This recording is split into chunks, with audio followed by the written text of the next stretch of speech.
நேரம் அப்படியா? ஓகே, உடனே வந்துடுறேன். நீ போய் ஃபர்ஸ்ட் பிங்கி கிட்ட போய் சொல்லும். பிங்கி புதுசாக ஒரு ஹோட்டலில் இருந்துக்கிறாடி, என் ஃப்ரெண்டு தாண்டி சொன்னான், என் அஃபின் தாண்டி சொன்னான். அங்கே புதுசாக ஒரு கடை திறந்துக்கிறான், ஹோட்டல் பிரியாணி கடை. அங்கே போய் நம்ம சாப்பிடலாமாடி? எப்படி இருக்குது?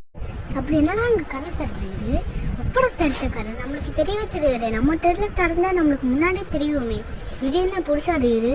நம்ம ராயல் சிட்டியோட வெளியே தாண்டி இடிக்குது. நம்ம இருக்கிற சிட்டி தானே, அந்த சிட்டியோட இந்த சிட்டியோட வெளியே, அதாவது இந்த பெரிய சிட்டி அங்க இருக்கு, இந்த சர்னாட் ஹவுஸ் பக்கத்துல அங்க இருக்கு. ஆமால, நம்ம வீடு அங்கேயே பக்கம் தானே.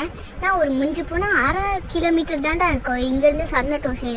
சரி ஓகே, அப்ப நான் போய் ஃப்ரெண்ட்ஸ் கிட்டலாம் போய் சொல்றேன். ஜாக்லின், உனக்கு ஒன்று தெரியுமா? எனக்கு புதுசாக இந்த சர்னாட் ஹவுஸ் இருக்குதுல்ல, நம்ம சர்னாட் ஹவுஸ் பக்கத்தில் தானே இருக்கும். அப்படியே ஒரு 1/2 கிலோமீட்டர் போனாலே ஒரு பிரியாணி கடை திறந்துக்கிறாரு, நம்ம போய் சாப்பிடலாம். அப்படியாடா? சரி ஓகேடா, அப்ப நம்ம போவோம். சரி ஓகே, அப்போ நம்ம போயிட்டு வருவோம். நான் போய் ஃபர்ஸ்ட் வண்டி எடுக்கிறேன். அப்படியே அழுதாண்டா. மீறி இல்லை என்னோட கார்ல வரேன்னு சொன்னாங்க, மீறி 3 பேர். இப்போ நம்ம இந்த 3 பேர் நம்ம கார்ல போயிடலாடா. ஆமாடா, அவ சொல்லிட்டாடா, வண்டி எடுத்துடலாம். ஜாலியாக எனக்கு போய் சூப்பராக சொல்லணும். வாங்க பசங்க, என்னென்ன வேணும் சொல்லுங்க. என்னடா மெனு இருக்குது? ஒரு பிரியாணி ஓகேயா, அதாவது ஒரு பிக் பிரியாணி, அதுக்கப்புறம் 2 பொடி தோசை, ஒரு 6 சூப்பு, அதுக்கப்புறம் ஃபிஷ் ஃபிங்கர். இது மட்டும் எடுத்துடுவாங்க. மீறி வேறு என்ன வேணும்னா நாங்கள் சொல்லிடுறோம். சரி ஓகே பசங்கடா, இது மட்டும் நாங்கள் போய் இப்போ எடுத்துடுறோம். என்ன எல்லாருமே உட்காந்து நிற்கிறீங்க? இப்படி உட்காந்து நிற்கிறீங்க?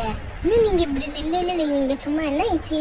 என்ன நீங்களே இப்படி உட்காந்து நிற்கிறாங்க? ஹலோ, என்ன ஆயிடுச்சு உங்களுக்கு?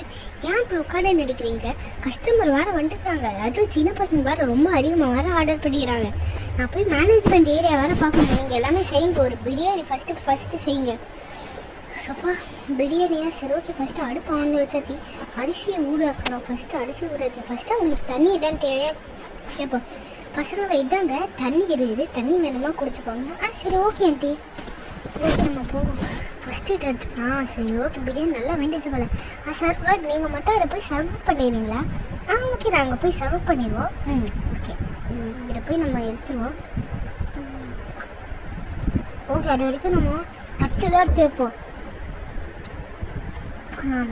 பசங்கள்கிட்ட அவங்களோட பிரியாணி இதை எடுத்துகிட்டு போயிடுறேன். ஓகே, சூப்பராக இருந்த பிரியாணி, வேற லெவலு, சூப்பரான பிரியாணி. இன்னைக்கு செம்மையாக சாப்பிட்டு வீட்டுக்கு. சரி ஓகே, இது அங்கே வச்சுப்போம். ஓகே, அப்போ நம்ம போய் சொல்லுவோம். பசங்க என்னங்க பிளேட்டு? சரி ஓகே ஆண்டி, நீங்கள் போங்க. ஓகே.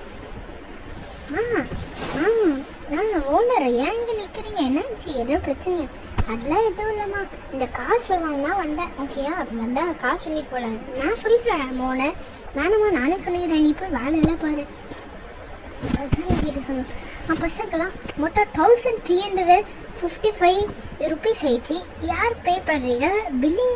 பில்லிங் ஏரியாவில் வந்து பே பண்ணிடுங்க, இல்லைன்னா மேனேஜ்மெண்ட் ஏரியாவில் வந்து பே பண்ணிடுங்க. ஆண்டி, நான் தான் ஆண்டி பே பண்ண போகிறேன். சரி ஓகே தம்பி, மேனேஜ்மெண்ட் ஏரியா இல்லை பில்லிங் ஏரியாவில் வந்து பே பண்ணியிருப்பா. சூப்பர் பிரியாணி, வேற லெவலு.